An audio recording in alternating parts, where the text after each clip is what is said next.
du cadre de durabilité. Ce cadre exige de penser à des endroits et tisser en fait des intérêts, des valeurs, de l'expertise dans ce cadre, proposer quelque chose qui va prospérer, s'épanouir à long terme. Environ 30 000 personnes par an viennent dans la ville de Toronto, 100 000 pour la grande région. Ça, c'est accompagné d'une croissance au niveau de l'emploi. C'est le résultat de 40 années de planification, d'avoir pensé de façon stratégique, mais on est arrivé à un endroit où il est très agréable de vivre. Et on sait que la façon dont ces deux facteurs pour notre environnement personnel jouent beaucoup sur notre empreinte sur l'environnement. La qualité de l'air s'est améliorée parce que nous avons rattaché notre croissance à nos couloirs de transport en commun. Et dans le cas particulier,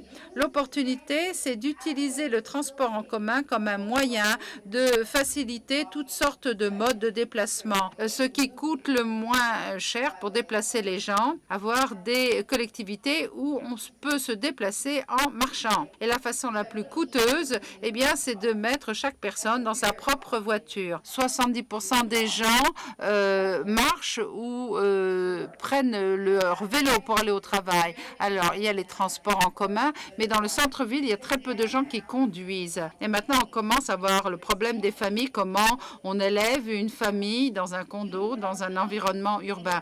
22% du trafic pendant les heures de pointe y est associé. Peut-être qu'il faut augmenter le nombre de places de garderie, avoir des endroits pour les artistes dans nos écoles à mesure que la population scolaire évolue. Mais au lieu de cela, on voit ces écoles comme un actif à vendre. Ce que vous voyez là, c'est l'infrastructure dominante. La plupart du temps, ça n'est pas utilisé. Et il n'y a qu'une façon de s'y rendre. Il faut en fait avoir une voiture. Donc il faut penser différemment à nos infrastructures et au coût d'exploitation à long terme et aussi à l'aspect d'adaptation de ces infrastructures. On a 2,6 milliards de dollars pour juste maintenir les immeubles patrimoniaux. Il faut penser différemment. Il faut changer notre façon de planifier le transport si on veut avoir des villes durables. On réfléchira à la façon dont on utilise des infrastructures à faible impact, bonnes pour notre santé, pour notre économie, pour notre ville. On devrait avoir un objectif mis sur toutes ces infrastructures pour évaluer les répercussions du changement climatique sur ces infrastructures. C'est à Toronto. Et ça, c'est le résultat de beaucoup de travail, mais c'est une infrastructure qui travaille. Les infrastructures ne peuvent plus faire qu'une seule chose.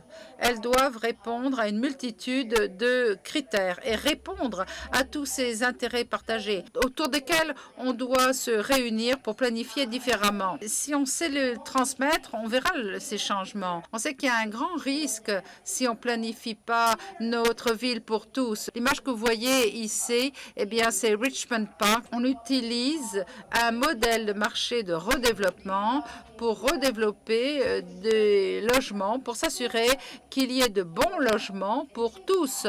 Et ça a été compliqué, hein? C'est complexe, mais ça donne de meilleurs résultats. West Don Lands, comme vous le savez peut-être, c'est notre village pour les athlètes, pour les Jeux panaméricains. Hein. C'est 80 acres, donc on est tout près du centre-ville et on est en train de construire un nouveau quartier, une nouvelle communauté. Ça, ce sont des condos privés, mais ils vont être utilisés comme le village des Jeux. Et ensuite, ils seront revendus. Ce que vous voyez au fond, c'est Coketown Common. C'est un autre parc de 25 acres qui est en fait un système de protection contre les inondations qui a coûté 30 millions. Les terres à proximité du centre-ville soient un site de développement. Et la dernière idée que je vais mentionner, c'est la façon dont on s'adapte. Les brickworks, on a adapté les immeubles et personne ne pensait que ces immeubles allaient devenir un des endroits les plus prisés. On a créé un endroit pour les gens, un endroit où les gens peuvent prospérer. Et après tout, est-ce que ça n'est pas ça l'objectif de nos villes?